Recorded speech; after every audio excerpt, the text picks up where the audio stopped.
So thank you very much for staying with us for the last panel and the last discussion about on this webinar.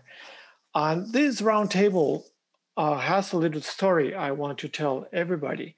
I'm going to be very transparent on why we decided to organize it and what happened. This has a little story. The story is this: when we started working in Adapto, we started working with these communities.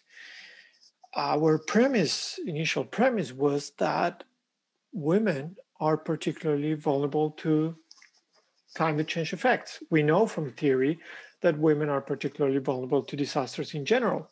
So it was quite obvious to uh, translate that into women also being particularly vulnerable to climate change effects. The theory would lead us to that. But then also working on the ground, we also had another premise. Hold on. And our second premise was women are key actors of change in informal settlements. Again, literature told us already that women are active agents of change in conditions of informality. So it was easy to imagine that they would also play a key role in adaptation solutions, for example. We know from previous studies, for example, that women play a fundamental role in harvesting water or taking care of food systems. So it was kind of obvious to make the analogy and say, well, they also play a crucial role in initiatives aimed at climate change response. Then working on the ground, we found a few interesting things. First of all, our hypotheses were true. Women are particularly vulnerable. But not only to climate change effects, we also found that they are particularly vulnerable to other factors that eventually exacerbate their vulnerabilities. And again, this was not surprising. Issues of violence and crime particularly affect women, for example, in Colombia or in Haiti. Then there are issues of little representation in political decision making, for example. But then we also starting noticing that removing patriarchal structures in these countries are very difficult, even with the best of intentions and initiatives and resources devoted to removing these patriarchal structures. It was very difficult to overcome them. And we eventually started to try to better understand the role of women in this very complex scenario. From one side, being very vulnerable, but at the same time having these strengths and capacities and force for change. But to be completely honest with you, we did it in a very empirical way. We didn't have enough of a theoretical or analytical framework to rigorously study this issue. We did it empirically, and sometimes we were kind of responding to the feeling on the ground. We were finding things on the ground and responding to that as we encounter different realities. But at the end of the project, we certainly thought we need to put more attention to this and maybe study that in a more rigorous way and try to reflect on the role of women and gender in general in a more sophisticated and hopefully more rigorous and systematic way. And this is the purpose of this roundtable today, to open a discussion to see how we can better integrate these issues of feminist approaches and gender relationships in our study and understanding of risk, disasters, and climate change action. So we don't pretend to be experts in this field. We know some experts in this field, but we really want to learn, and our purpose is about listening and learning so we can do better next time. And for this, we invited a key person in Colombia who is one of the most important environmental activists in Colombia and a defender of gender rights and gender diversity in Colombia, and she's Brigitte Batiste. Unfortunately, Brigitte just wrote us this morning saying that connection to internet is very bad in her current location. So unfortunately, she's not going to be there. But I have the privilege of introducing you two women who hopefully will help us a lot in conducting this reflection, and everybody's invited to participate in this roundtable. I know that we are surrounded by people on the panel and among participants who are interested in these issues. I think about Kevin or Jason and Miriam and other people who have reflected on this. And we really need your help to try to see how we can do better in the future. So I ask the help of everybody to help me reflect on these issues by the end. So to start with, what about this? I would invite Elsa to do an introduction of how she's finding gender and women issues on the ground. What is she finding on the ground? And then I will invite another scholar, Sara Latorre, to help us see how theory can help us on this. So you already met Elsa. I don't need to introduce Elsa again. I will introduce her in Spanish in 2 seconds, but I want to introduce Sara Latorre, who is a scholar at Flaxo University. She has been studying issues of feminist approaches to risk for many years. Sara es doctora en Ciencias Ambientales para la Universidad Autónoma de Barcelona en España. Actualmente es profesora invitada en Flaxo, Ecuador. Entre sus líneas de investigación destaca la justicia ambiental y la ecología política del cambio climático desde una perspectiva postestructuralista e interseccional. Actualmente forma parte del equipo de investigación del proyecto Fortalecimiento del Impacto del Consumo de Alimentos Saludables en Redes Alternativas de Alimentos para enfrentar las enfermedades crónicas en Ecuador. Bien, entonces tenemos nuestro panel listo. Quisiera de pronto comenzar con Elsa. Elsa, la pregunta, digamos, que tendríamos para este panel es la siguiente. ¿Qué te dice tu experiencia, muchísimos años de experiencia trabajando con mujeres en sectores de informalidad, de pobreza, de segregación y de exclusión? ¿Qué te dice tu experiencia sobre el rol de la mujer y los diferentes géneros en el trabajo que tú has visto? ¿Qué es lo que tú encuentras? ¿Qué nos dice, digamos, cuáles son esas voces que tú escuchas? ¿Cuáles son esas fuerzas y esas debilidades que tú encuentras y que de pronto nos ayudan a ver mejor o a entender mejor las situaciones de riesgo? Gracias, Elsa. Gracias a ustedes. Bueno, pues en la corporación hemos trabajado durante 38 años la atención post desastres, y lo que hemos encontrado es que los desastres lo que hacen es evidenciar las enormes dificultades que enfrentan las mujeres día a día, las desigualdades, la inequidad, las vulnerabilidades que atraviesan la mujer. Después de un desastre, desafortunadamente,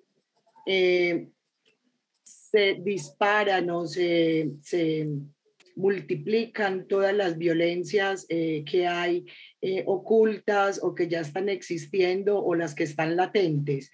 Se disparan las violencias de género, la agresión contra la mujer es mucha. De hecho, hay una situación que alguna persona estudió algún tiempo, y es normal que después de un desastre aumente mucho los embarazos, y es porque todo el dolor, toda la pérdida y el duelo de alguna manera quieren suplirlo con afecto, entonces hay mucha, digamos que las relaciones sexuales es una forma de el afecto que buscan para aferrarse a algo después del desastre, de una soledad, del desastre, la soledad, la desesperanza.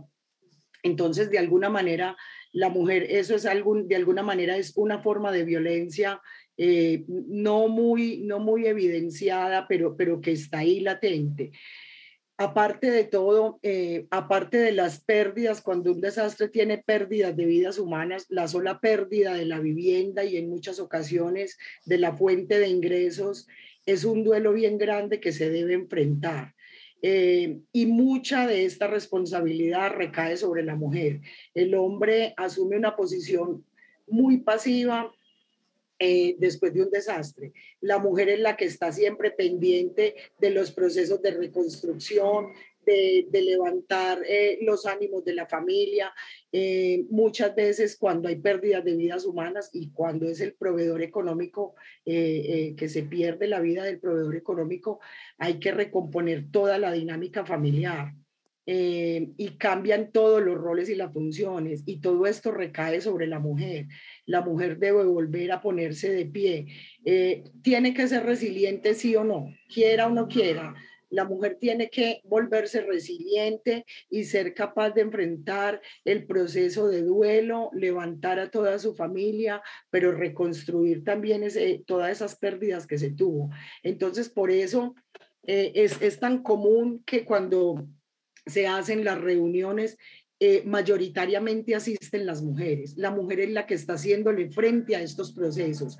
En las reuniones, por lo general, que se hacen, siempre hay mayor número de asistentes de mujeres. Las mujeres son las que están al frente de todo este proceso. Desafortunadamente, en muchos países, incluyendo a Colombia, los procesos de reconstrucción solamente miran la parte de la infraestructura. Pocos países tienen unos procesos de reconstrucción integrales que miren primero que todo la reconstrucción del ser humano. Hay que levantar primero a ese ser humano antes que las infraestructuras. Creo que esta es una de las debilidades que tienen muchas de las agencias de riesgos en todos los países. Yo hablo específicamente de Colombia, donde llegan y hacen una evaluación de cuántas fueron las infraestructuras perdidas, pero nadie se ocupa por mirar cuáles fueron las afectaciones a nivel emocional. Nadie se ocupa por mirar quién le está haciendo frente a esto, nadie se ocupa por mirar cuál es ese papel que está desarrollando la mujer para hacerle frente a la reconstrucción de su familia y de las pérdidas que se tuvo. Entonces, el papel de la mujer es muy importante, ha sido subvalorado. No se le da la importancia que amerita. Y la mujer, que es quien transmite la cultura a las generaciones, es la que debe hacerle frente a toda la situación. Muchas veces, sin la capacidad, sin las herramientas. Por eso hemos encontrado muy tristemente que hay mujeres después de un desastre que optan por el suicidio. Y es porque nadie le está prestando la atención que merece esa mujer, porque entonces se encuentra ante un panorama desolador, con una carga emocional, económica, muy grande después del desastre, pero no hay quien le esté brindando ese acompañamiento, esas herramientas, toda esa, como esa fortaleza para poder hacerle frente a la situación. Entonces, el trauma de la mujer es muy grande. El del hombre es grande, pero en lo que hemos evidenciado en estos años de historia, atendiendo los desastres, podemos decir que sobre la mujer recae gran parte de la recuperación del postdesastre, pero no se le brindan las herramientas. Los gobiernos solamente se ocupan, como lo dije ahorita, por levantar las infraestructuras, no levantan los seres humanos primero que todo. Okay. Si te parece, traduzco un poco esto que dijiste, que me parece súper válido, y pasamos Sí, a la presentación de Sara después. ¿Te parece bien? sí. Many things. It's difficult to summarize all of this, but I think Elsa is pointing to the fact that disaster triggers violence against women. So there are structures of violence that are perpetuated, but disasters also trigger additional violence against them. The dynamics, social dynamics, sometimes need to be are deconstructed and need to be reconstructed. Women have no choice but to get back to work, get back to taking care of children. They have no choice but getting back to taking care of domestic chores. And this process of dealing with, how do you translate duelo, mourning? Can someone help me deal with duelo? Pain, no? Pain, I guess so. Yeah, this process of dealing with pain. Mourning. The process of mourning and dealing with pain is particularly important and difficult for women. And she points out to the fact that governments and decision and policymakers always tend to think in terms of recovery of infrastructure, but not necessarily reconstruction of human beings. So there are issues of taking care of rebuilding things, but not necessarily dealing with trauma, dealing with loneliness, with pain, with mourning, and the economic charge also that sometimes goes back to women who not only have to deal with all these psychological effects, but also have extra charges, extra responsibilities after the disaster. I'm sure this doesn't make justice to all the things that Elsa said, but it's my attempt to put them into English. Sara, de tu lado, tú has estado trabajando cuestiones de género desde hace muchos años y tienes una perspectiva teórica que yo creo que nos puede ser útil. Entonces, ¿puedes ayudarnos en ese sentido? Gracias, Gonzalo. A ver, voy a compartir pantalla.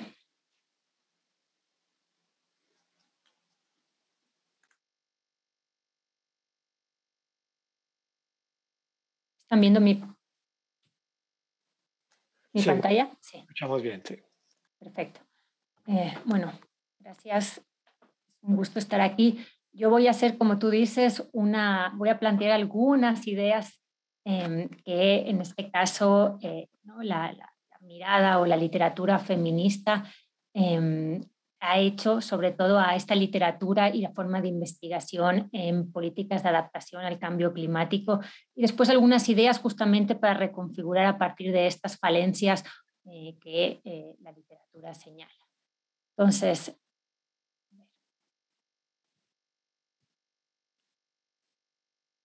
un poco, de hecho, ustedes ya lo han resaltado en las diferentes presentaciones, uno de los aspectos principales de esta literatura es diríamos ahí, el énfasis sobre todo en la vulnerabilidad, en este caso de las mujeres, pero no cualquier tipo de mujer, sino las mujeres ¿no? Pobres de los países del sur. Y esta, ¿no? la forma en que las retratan es una perspectiva bastante reduccionista, que se ha centrado en dos grandes imágenes. Por un lado, ¿no? ver a las mujeres o retratarlas como víctimas climáticas, sin voz, sin agencia, más vulnerables que sobre todo necesitan la ayuda de las agencias de desarrollo y la ayuda internacional. Esta es como una mirada que se repite mucho ¿no? en la investigación. Y la otra es ¿no? verlas como salvadoras o virtuosas, ¿no? que propensas a asumir estas prácticas de adaptación por su tendencia al cuidado. ¿no? A través de estos proyectos ¿no? de adaptación se busca de alguna manera generar estas nuevas subjetividades o en términos de Foucault, ambientalidades adaptativas, ¿no? Dóciles pero ¿no? propensas a asumir estas prácticas verdes, llamémoslo así. Otro de los aspectos de la literatura y que el lunes y hoy Roberto planteaba es de alguna manera que mucha de la investigación ha asumido el tema de género solo o exclusivo de las mujeres y en algunos casos tratarlo de forma muy binariamente, ¿no? Mujeres versus hombres, donde en este caso las mujeres no, en este caso son más vulnerables o los hombres menos vulnerables y más culpables que las mujeres. Pues esto tiene ciertos problemas porque de alguna manera corre el peligro de reforzar ciertas premisas esencialistas. De hecho, de los primeros debates de los 80, donde se asociaban a las mujeres ¿no? con vínculos, en este caso con el ambiente por su sexo biológico, ¿no? y ver las mujeres como un grupo homogéneo y ahistórico. Por tanto, ver ¿no? como categorías estáticas y no sujetas, en este caso, a disputa y a transformación. Mucha de esta literatura tampoco ¿no? analiza estas interrelaciones entre el género y otras estructuras de dominación, ¿no? como en este caso la clase, la raza, la edad, etc. Y en general mucha de esta literatura plantea, ¿no? En este caso, estas experiencias o estos comportamientos, pero sin preguntarse o totalmente descontextualizados de ¿no? justamente estos factores multiescalas sociales, culturales, económicos que explican los roles de género y las causas, en este caso, por ejemplo, de la vulnerabilidad. Y esto es peligroso sobre todo porque refuerza esta visión de que la vulnerabilidad es algo intrínseco de la mujer y no una cuestión política y de estructuras, ¿no? en este caso, sociopolíticas y económicas. Entonces, en relación a esto, ¿no? Este sobreénfasis en la vulnerabilidad de las mujeres también tiene un rol o ha jugado un rol, en este caso, clave para justificar muchos de los proyectos de intervención de la cooperación o de la ayuda internacional. ¿No? Los problemas, en este caso de adaptación o los problemas climáticos, siempre se han enmarcado sobre todo como un tema, ¿no? Científico, de expertos, donde en este caso, ¿no? Se asume, ¿no? Como hablábamos de estas miradas modernas a los riesgos, donde a través del conocimiento ¿no? de estos expertos se pueden manejar estas consecuencias, ¿no? A través de, sobre todo, muchas medidas tecnocráticas, estandarizadas, pero sobre todo despolitizadas, ¿no? Entonces, ¿no? Estas maneras ¿no? de enmarcar ¿no? el tema del cambio climático, de la adaptación, refuerza más que en este caso reta el status quo justamente de estas condiciones socioeconómicas y políticas que previamente o que refuerzan o exacerban la vulnerabilidad. Y por tanto queda muy poco espacio para la voz de las mujeres, pero también en general de la población local, ¿no? Que quedan básicamente sin poder político, sus propias subjetividades y agencias. Además, ¿no? Apoyándose sobre todo a este concepto de pospolítico que viene de Singedow, se habla mucho cómo en este caso hay un consenso sobre la adaptación urgente, basado sobre todo en unas narrativas apocalípticas, ¿no? Unas ecologías del miedo opresivas, donde cada vez más han sido complementadas, ¿no? Estas narrativas justifican ¿no? este consenso de que hay que adaptarse urgentemente y por tanto de la manera de hacerlo es con una gestión tecnocrática, ¿no? Ya que lo político ha sido ¿no? de alguna manera paulativamente vaciada de la esfera pública por estas visiones más tecnocráticas, ¿no? Entonces, en estas narrativas o estas ecologías del miedo opresivas, siempre se retrata el ambiente como ¿no? una amenaza, este enemigo a ser temido y que hay que adaptarse porque si no las consecuencias van a ser catastróficas, donde en este caso ¿no? Hay esta representación o esta subordinación a la naturaleza como algo a controlar, ¿no? En vez de, en este caso, ¿no? protegerlo o ver estas interdependencias entre naturaleza humana y naturaleza no humana. Entonces, aquí se resalta la ausencia de esta postura normativa sobre la explotación del planeta.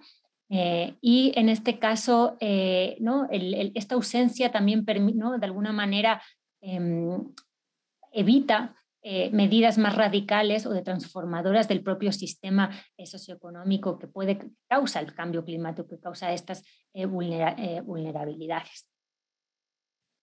Entonces, ante estas un poco deficiencias críticas, la teoría feminista plantea sobre todo, yo me voy a centrar en los dos primeros conceptos, la interseccionalidad y las ontologías relacionales. No me voy a centrar en el conocimiento situado, que también es algo muy importante porque ya han hecho bastante énfasis en las presentaciones anteriores y por cuestiones de tiempo. Pero obviamente decir, ¿no? Desde sobre todo la teoría feminista de la ciencia ha mostrado claramente cómo en este caso ¿no? las mujeres, ¿no? en este caso, y otros grupos marginalizados y sus conocimientos cómo han sido en este caso invisibilizados en la producción ¿no? y la legitimidad de lo que se considera conocimiento, ¿no? Y obviamente aboga por, en este caso, una pluralidad de epistemologías y de otras, ¿no? en este caso, metodologías que vayan más allá de lo cognitivo, de lo cuantitativo, para incorporar, ¿no? como veníamos hablando, ¿no? Otro tipo, ¿no? la parte emotiva, ¿no? Y otra forma, ¿no? ¿no? de lo afectivo, lo estético, en la producción del conocimiento y en las metodologías. Pero esto no lo voy a profundizar y me voy a centrar en estos dos aspectos iniciales, interseccionalidad y ontologías. Entonces, a mí me gusta mucho la definición de Susan Paulson sobre cómo entender, en este caso, el género. Ella lo define como un sistema sociocultural que estructura, impregna de significado y poder los roles, las relaciones, las prácticas que se llevan a cabo entre los seres humanos, pero también los seres humanos y la naturaleza no humana. Ella resalta cómo en este caso los sistemas de género operan a través de, en este caso, en escalas espaciales intemporales y por tanto influyen un rango de instituciones, la distribución y el uso de los bienes y capitales, ¿no? En maneras que impactan por, ¿no?, la infraestructura, el medio biofísico, también como los cuerpos y las vidas humanas. Entonces, en esta visión se consideran todos los grupos de géneros, no solo en este caso las mujeres, obviamente, y tienen en cuenta justamente las condiciones de los hombres y las construcciones cambiantes de la masculinidad también. La masculinidad entendida como el conjunto de cualidades, conductas, actitudes asociados a la categoría de hombre o a subcategorías de los hombres, ¿no? Justamente que esto se tiene, ¿no?, también interrelacionado con este concepto de interseccionalidad para ver justamente cuáles son esas masculinidades y feminidades también subordinadas, ¿no? Entonces, de alguna manera, estas escalas, ¿no?, de ver el género a través de escalas, esto permite ver cómo, ¿no?, a escalas espaciales más micro, ¿no?, entender los roles en la división, ¿no?, del trabajo reproductivo y productivo. También, ¿no?, cómo en este caso los roles de género ya de alguna manera cimentados en las estructuras de tenencia de tierra, de recursos vinculados a las comunidades y en las propias, ¿no?, y a otra escala un poco más macro de la propia sociedad. Y mirarlo en términos ¿no?, temporales también permite ver cómo los seres humanos siempre crecemos, ¿no?, a través, ¿no?, cuando nos vamos educando, nos vamos incorporando todos estos, ¿no?, en este caso, roles, normas que también están imbuidos en género, y por tanto, ¿no?, nuestro proceso de socialización asume estos roles de géneros de la propia sociedad, que además se van, en este caso, cimentando en las diferentes ¿no?, instituciones, por tanto van más allá de la vida de ¿no?, de un ser humano y pasan de generación en generación a través, en este caso, de estas instituciones. Entonces, de alguna manera, lo que propone sobre la teoría feminista es entender el género en interrelación con otras estructuras de opresión, ¿sí? Y ver justamente estas interacciones, cómo influencian unas en las otras.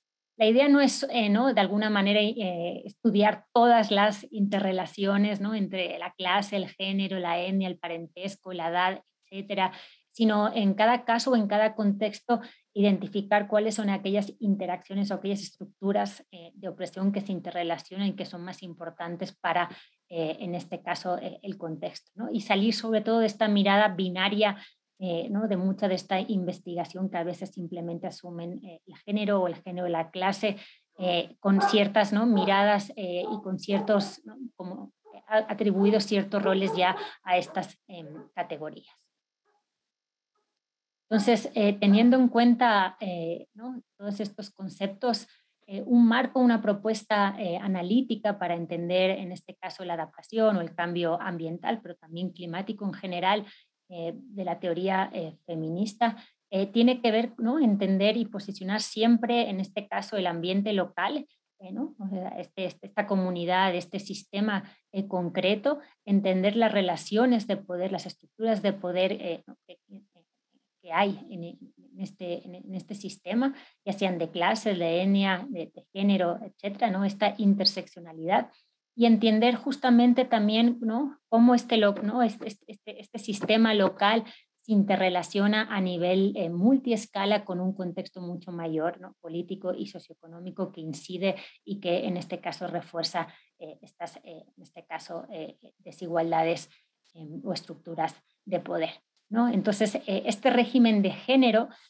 o lo que implicaría estudiar o aplicar una perspectiva de género, sería entender, estudiar sobre todo el trabajo, ¿no?, la división del trabajo reproductivo y productivo, el acceso a derechos a los recursos naturales, entender las instituciones, ¿no?, ¿no?, ¿no?, cómo se, ¿no?, cómo se imbuye o qué tipo de, ¿no?, de relaciones de género en este caso se cimentan en la tenencia ¿no?, de los recursos, el parentesco, la tecnología, pero también los valores, las normas, las prácticas a diferentes escalas, ¿no?, a nivel, ¿no?, en unidad de escala ¿no?, del cuerpo, de escala doméstica, de comunidad, pero también las especialidades, ¿no?, ciertos ámbitos o dominios de acción también están imbuidos en género.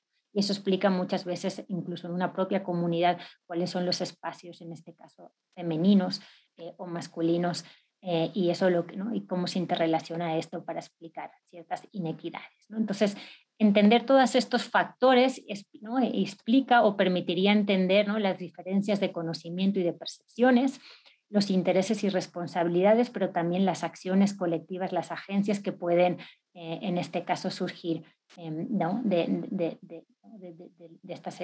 estos resultados, ¿no? Y obviamente esto tiene consecuencias materiales que podrían explicar, en este caso, las diferentes vulnerabilidades, pero también, ¿no? Justamente las identidades o los roles de género, cómo también, ¿no? Estas se contestan y son dinámicas en el tiempo y en el espacio. Entonces, en este caso, otra de las cosas importantes ¿no? que tiene que ver sobre todo con estas ontologías relacionales. Como ustedes saben, hay dos grandes aproximaciones para estudiar sobre todo la adaptación. Hay toda una corriente vinculada a la vulnerabilidad versus el marco analítico de la resiliencia, ¿no? Que son dos escuelas, ¿no? Que bueno, ahora han habido más convergencias, pero tradicionalmente, ¿no? Básicamente han estado separadas. ¿No? La historia de la vulnerabilidad, que, ¿no? Se centra mucho en el actor, ¿no? que pone su énfasis en los determinantes sociales que en este caso ¿no? explican la vulnerabilidad, versus en este caso el marco de la resiliencia, que viene más desde la ciencia ecológica, naturales, que tiene una perspectiva mucho más de sistema y que también se centra justamente, ¿no? En la capacidad de los individuos y de los sistemas de poder adaptarse, en este caso, a una perturbación o de anticipar, en este caso, el cambio, ¿no? Entonces, y esta literatura también, aparte, ¿no? Mucha de la literatura resalta, en este caso, se ha convertido en que en un dualismo entre, ¿no? De alguna manera, en que la resiliencia es el antónimo de la vulnerabilidad, ¿no? Entonces, la vulnerabilidad ha sido asociada como algo malo a reducir versus la resiliencia algo bueno y fomentar, ¿no? Y de hecho, ¿no? Hay cierto peligro, ¿no? En categorizar ¿no? A ciertas poblaciones o a ciertos grupos como vulnerables, ¿no? Porque parecería que son algo como susceptibles, el puesto a peligro, ¿no? Indefensos, débiles, ¿no? En cambio, la resiliencia de alguna manera provee este espacio, ¿no? De construir, de empoderar, de dar esperanza y poder de manejar al cambio, ¿no? Pero algunas feministas critican que las dos literaturas, ¿no? De alguna manera, y es un poco lo que hablaba Roberto Barrios al inicio, parten de ontologías dualistas, ¿no? O sea, las dos, ¿no? De alguna manera, aunque reconocen las interrelaciones, pero separan la esfera social de la esfera biofísica como entes discretos y separados, ¿no? Entonces, hay una crítica de justamente esta falta de apreciación de ¿no? de la relacionalidad, ¿no? Entre las personas y otros seres vivos. Entonces, ante justamente, ¿no? Ante esa, diríamos, que no son necesarias esas dualidades, ¿no? Sobre todo, Roberto lo hablaba en la mañana, ¿no? Cómo las sociedades físicamente se interrelacionan con la naturaleza humana, borrando las fronteras entre ambas, ¿no? Es la imposibilidad de desenredar esas esferas, ¿no? ¿no? Aquí, ¿no? De la parte, que es la parte natural, que es la parte social, cuando hay estas catástrofes, ¿no? Entonces, por esa falta, ¿no? diríamos, o de esta imposibilidad, una propuesta, una mejor manera de entender, en este caso, los riesgos, plantea sobre todo, bueno, este es un marco analítico ¿no? de estas dos autoras, de Petra Schartert y Nancy Tuana.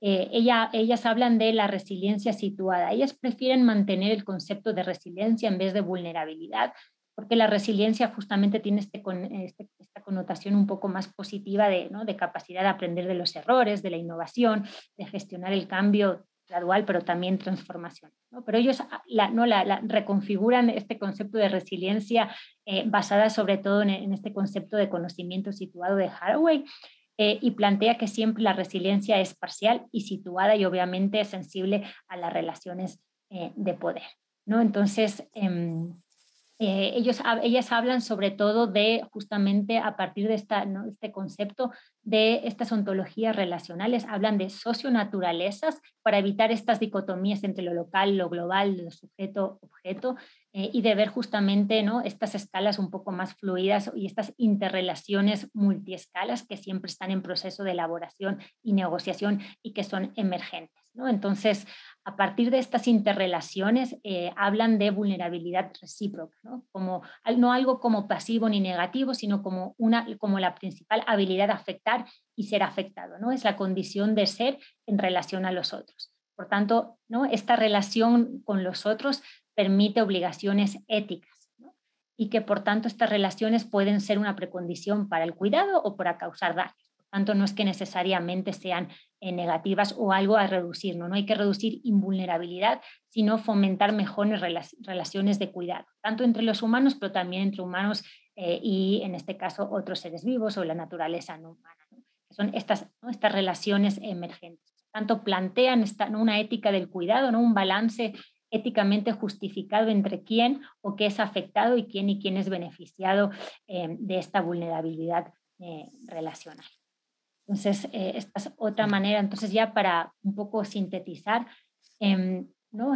Sobre todo la mirada feminista plantea justamente, ¿no? Adoptar estos enfoques interseccionales que permiten aprender una imagen de mayor resolución, ¿no? De cuáles son estos factores relevantes para abordar las injusticias y las relaciones de poder.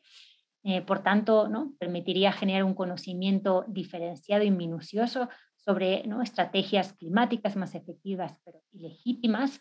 También facilitaría estas alianzas, ¿no? entre voces y entre actores que suelen ser marginalizados, y sobre todo si se aplica sobre todo, ¿no? en estas ontologías relacionales, permitiría en este caso analizar las relaciones de poder, pero no solo en el ámbito de los seres humanos, pero también en este caso, la naturaleza no humana. Con esto yo termino. Muchas gracias. Bueno, muchas gracias, Sara. Muy interesante. I won't dare to translate anything of that because I'm sure I'm going to distort Sarah's message, and I don't have the capacity to put that in English coherently. So I would ask help from people from the panel, Lisa, Kevin, Jason, Claudio. How do we take this forward? We from one side, we recognize the reality on the ground. On the other hand, there is lots of work already in theory and concepts and academia about that. But now, how do we connect all those things? How do we connect all these concepts and ideas that come from academia with realities we're finding on the ground? Anyone can help? Kevin, do you mind helping me with this? Sure. I mean,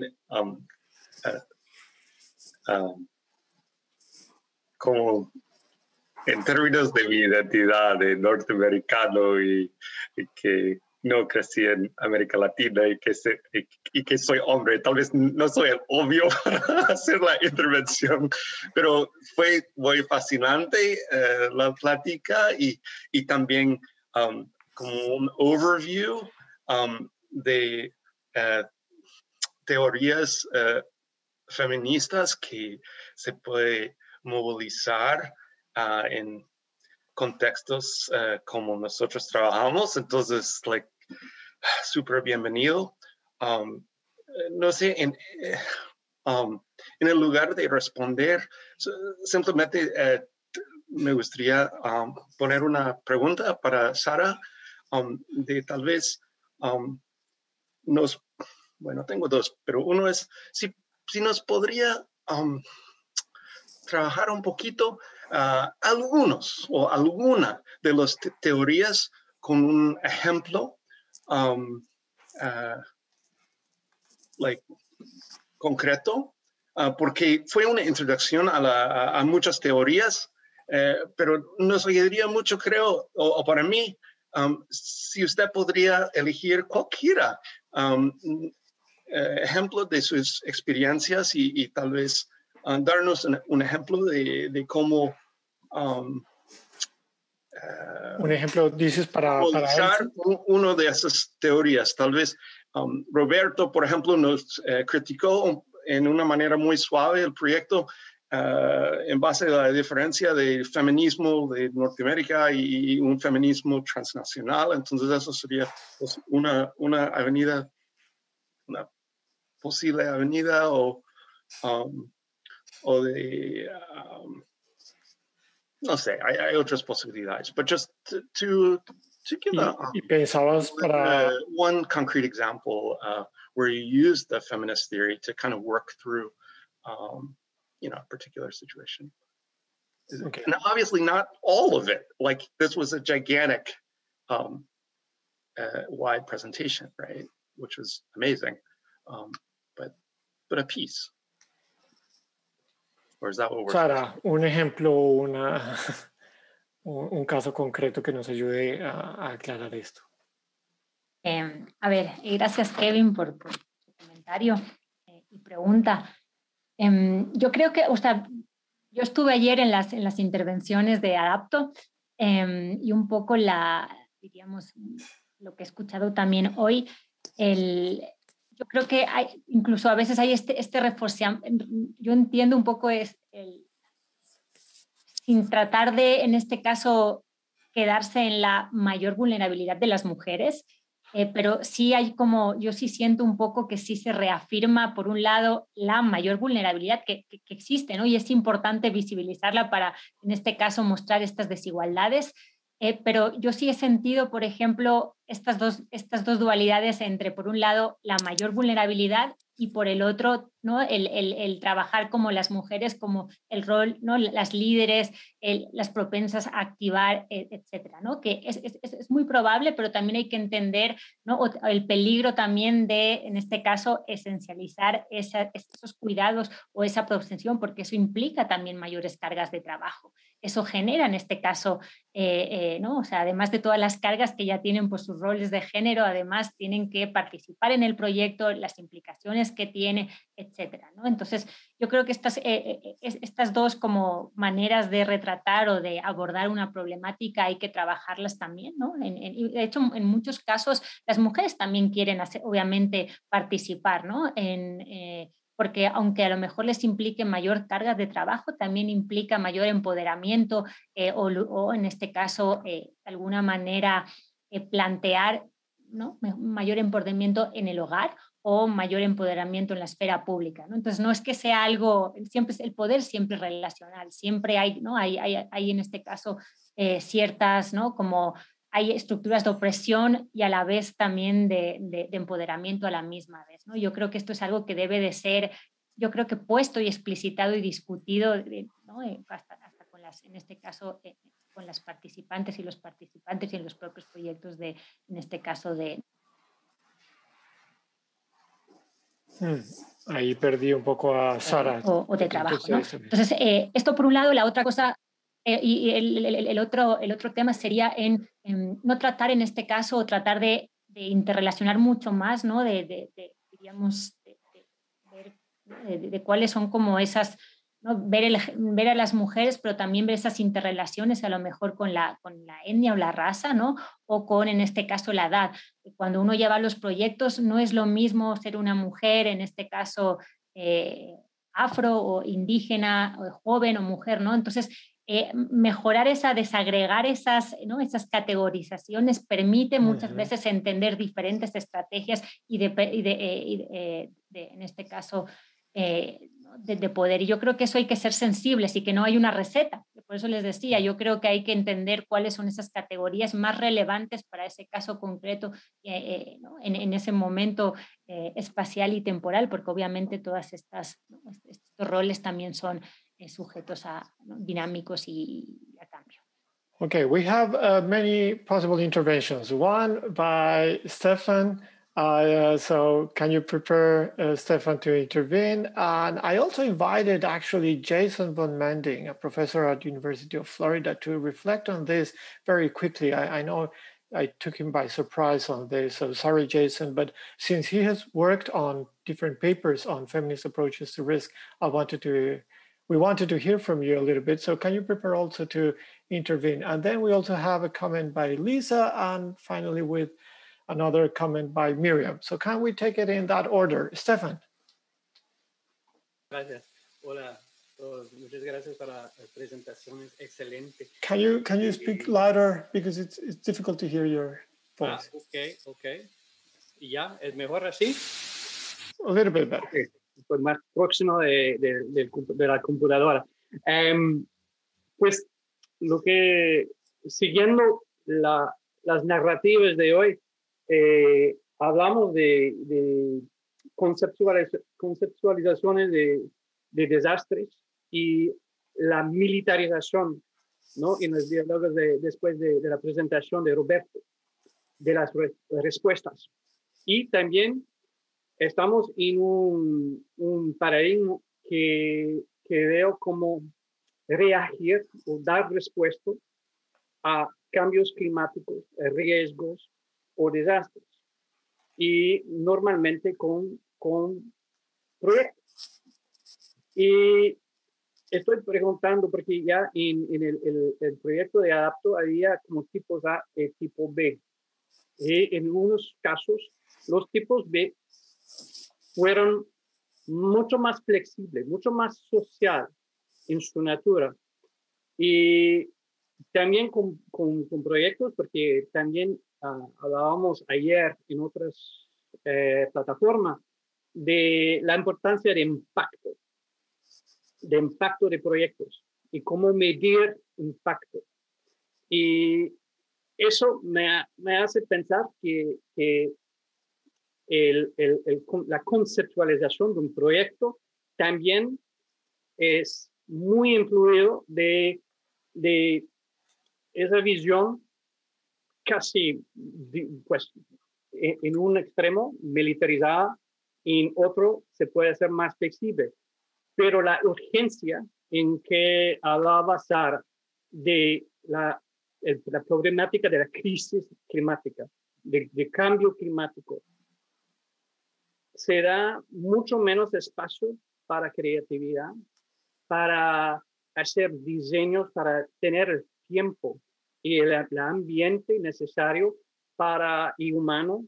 Estoy también pensando en la presentación de Elsa, donde estamos hablando de comunidades antes del desastre, durante o después, que tienen muchísimo traumatismo. Esa visión de proyecto. Sí, lo puedo abrir así. Es que tenemos las herramientas, o estamos avanzando con las buenas herramientas para trabajar en este contexto y tal vez con esas reconceptualizaciones importantes de reconceptualizar también qué es un proyecto, qué es impacto, qué estamos buscando. Okay. Thank you, Stefan. Interesting. Again, yeah, I think you make connections with the militarization of disaster response, which is probably the antithesis of a feminist approach to care and to local action. Jason, are you there?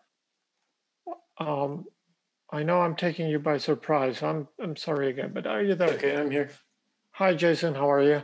To introduce Jason, he's a professor at the University of Florida who has worked previously on rethinking vulnerability from a different perspective, from a feminist perspective rather than from a more traditional perspective. Jason, can you help us with this?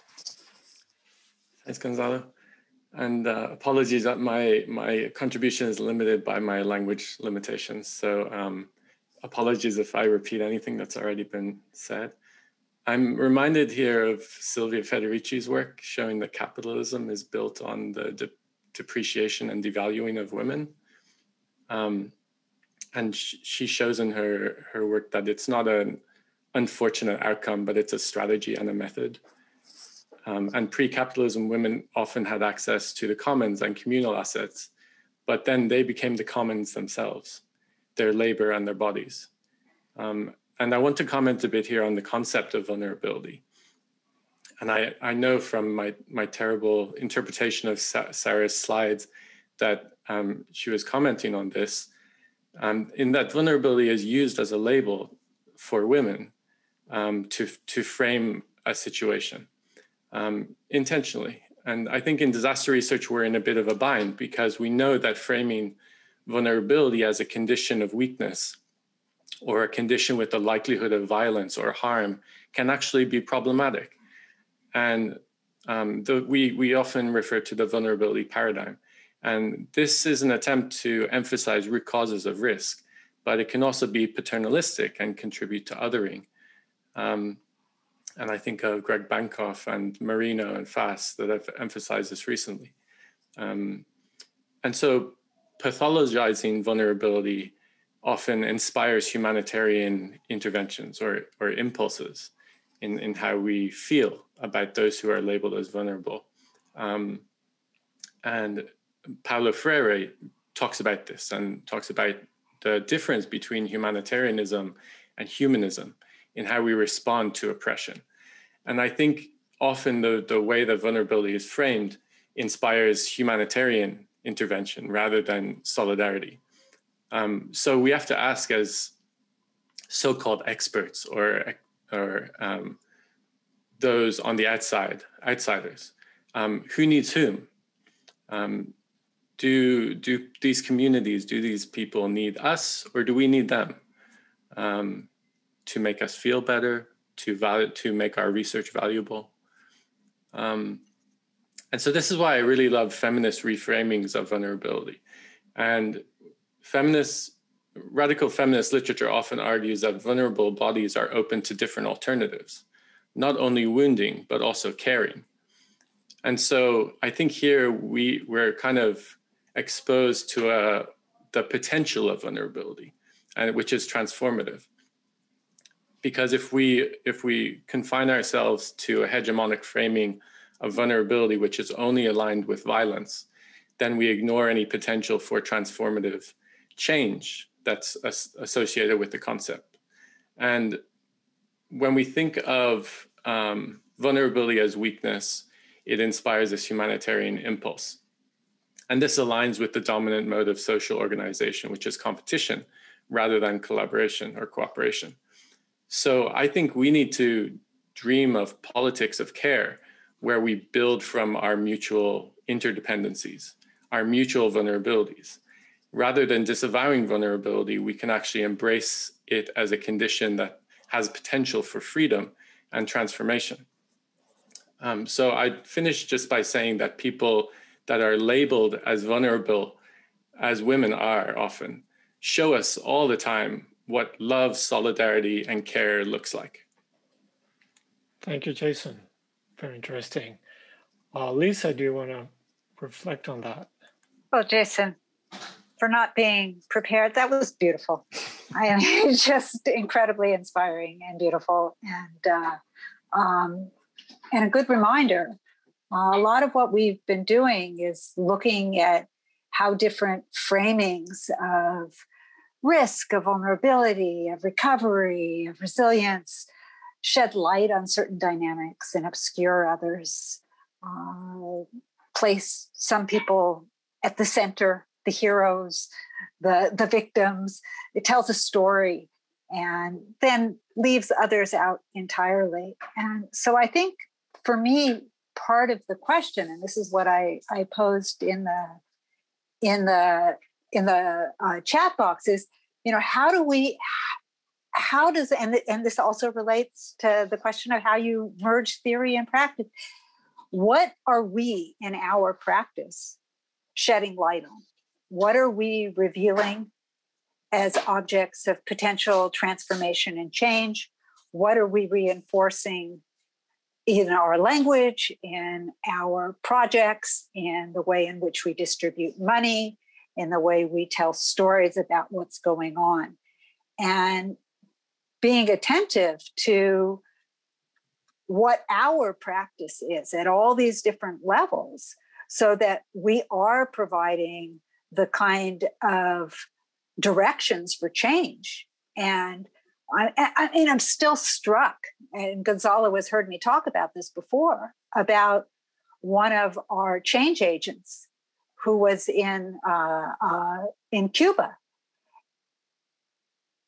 Tearful, so pleased, his first experience outside of Colombia, privileged to have people actually listening to him, to engage, and very, very influential on all of our learning.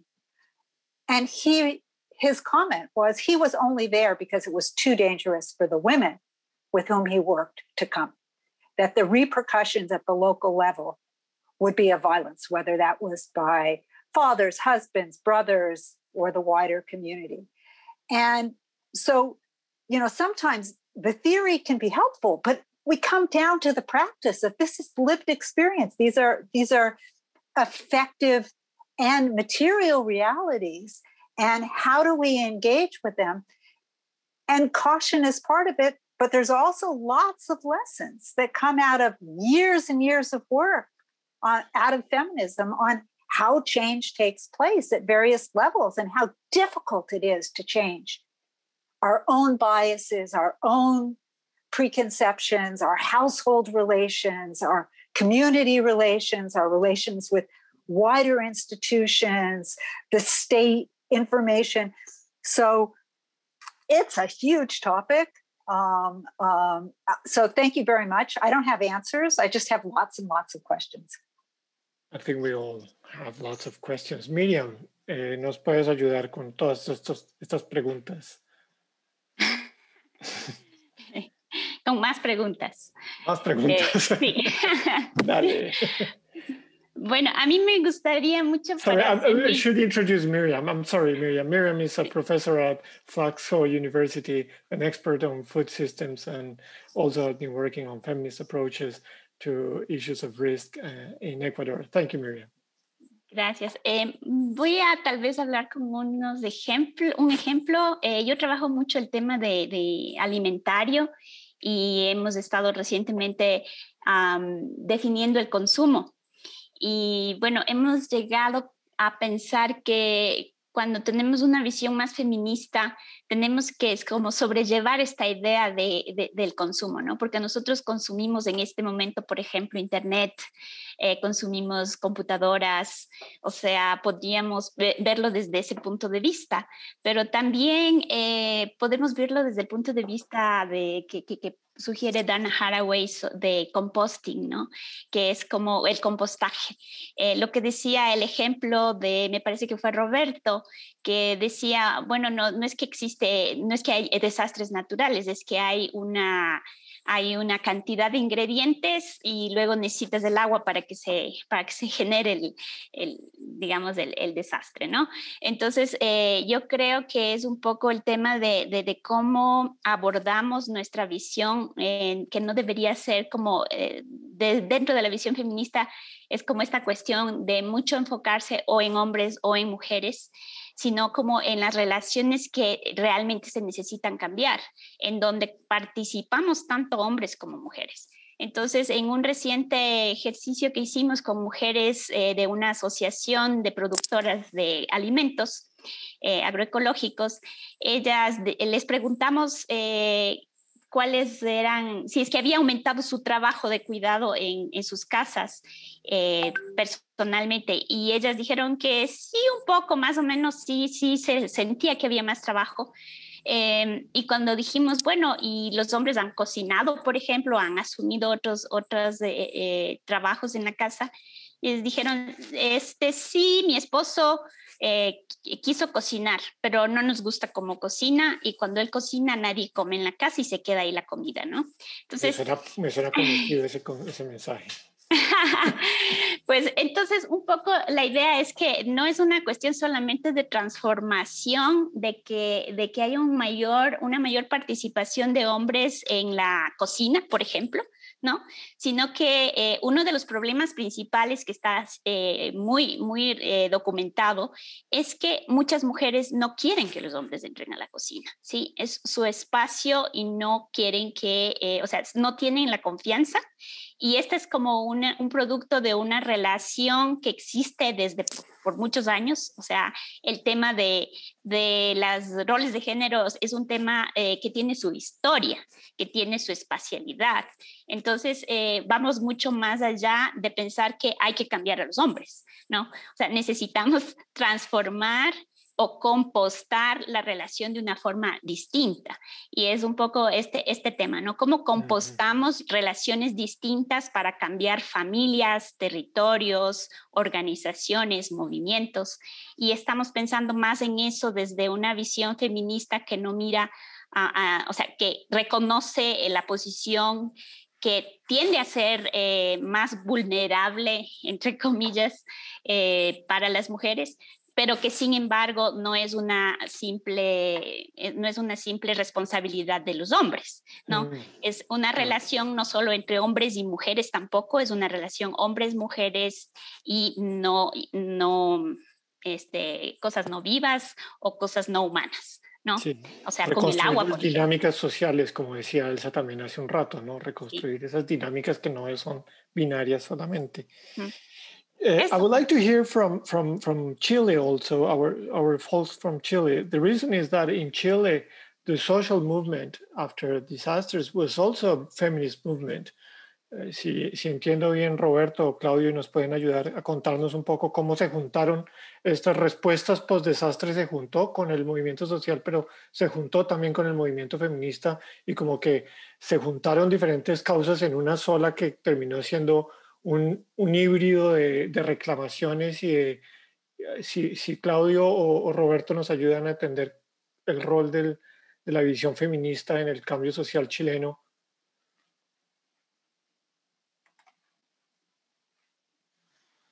Roberto. Qué pena cogerlos así como ropa, pero... No, está bien.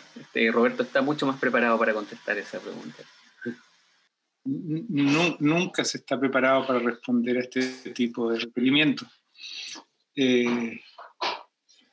La verdad que el fenómeno acá fue fuerte, demasiado fuerte. Yo podría relatar desde la experiencia que creo que a estos ambientes académicos muchas veces, yo lo he dicho en otros escenarios,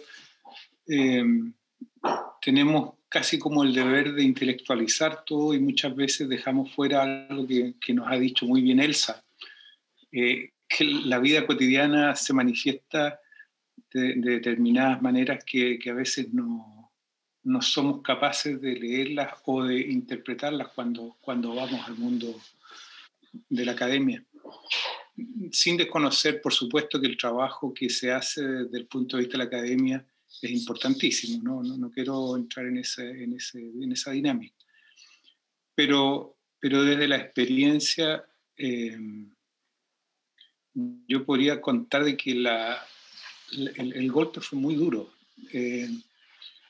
No solo en nuestro proyecto Adapto, sino que en nuestra gestión administrativa a nivel de proyecto y a nivel de universidad.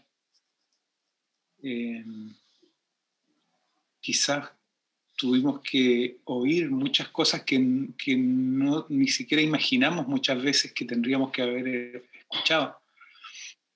En nuestra condición de académicos, en nuestra condición de ser interpelados o ser nexo entre a quienes en algún momento dado denunciaban las agresiones de todo tipo, ¿no es cierto? Al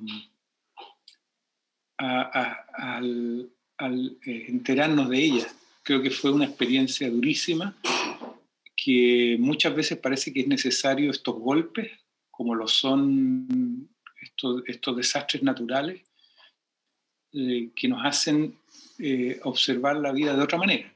Y creo que el cambio ha sido muy fuerte en términos de la forma de trabajar, la forma que ha impactado en la política interna universitaria, y no solo universitaria, sino que a todo nivel.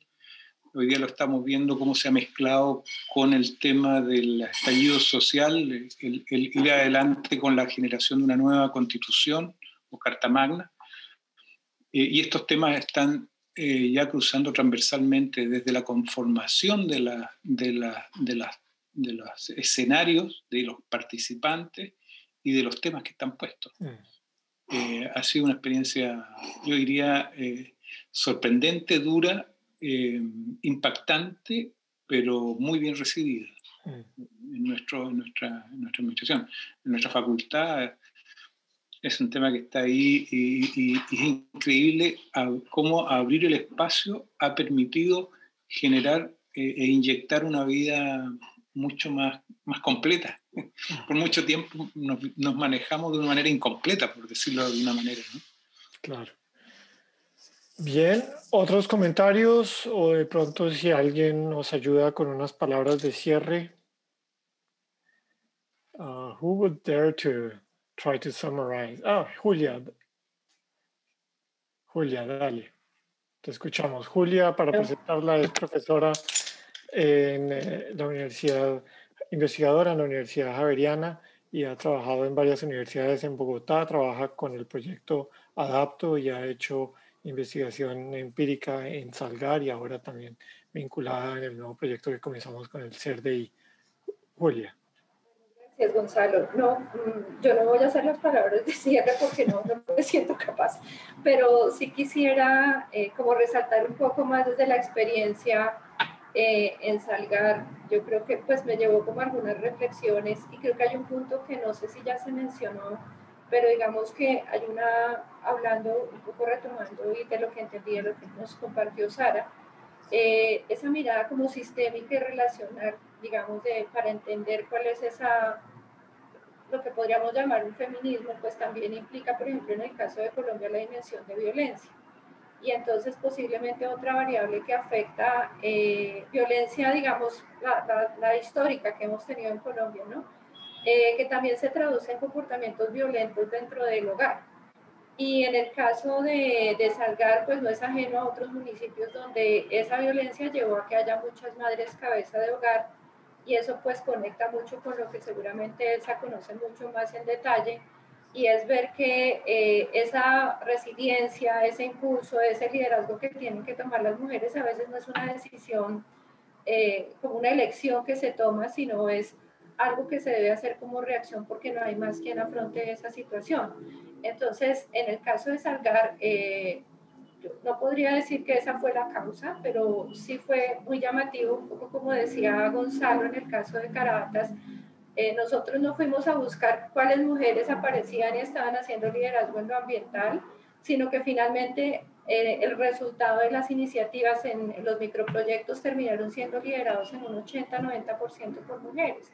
Y lo que identificamos un poco ahí con el equipo, con Holmes y con Ana Milena, que es nuestra líder allá en el municipio, es que hay un tejido social como preexistente que ha venido de esas causas históricas y que luego permanece después de la tragedia del 2015 y que ahorita permanece y sigue vigente después de la ejecución de los microproyectos entre 2019 y 2020. Entonces creo que eso es algo que no sé si pasa en todas partes, pero allí lo observamos. Sí, y creo que está muy relacionado con lo que nos decía Sara, ¿no? De conectar diferentes formas de desequilibrio de poder y conectar de pronto no solo las estructuras patriarcales, sino violencia, criminalidad, política, y que era yo creo que un poco también el llamado de Roberto esta mañana, ¿no? Y esa desmodernizar nuestro conocimiento del riesgo para verlo desde manera más sistémica, ¿no?